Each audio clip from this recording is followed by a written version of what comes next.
Короче, показали серенькую полоску, назову ее белой, назначаю просто. Стюардессу откопали, красный еще уходит. Он у нас вообще молодец. Он, как старый дед, постоянно жалуется, что у него что-то болит, что-то отваливается, но он всегда доезжает до места. Там уже говорит, все, отстаньте и не трогайте.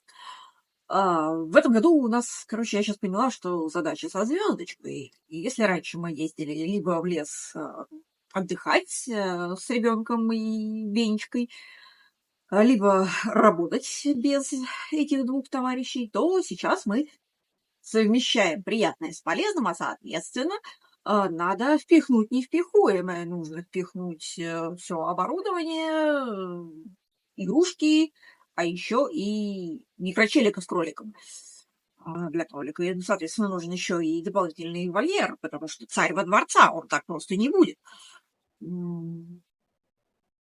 А на решение осталось меньше недели.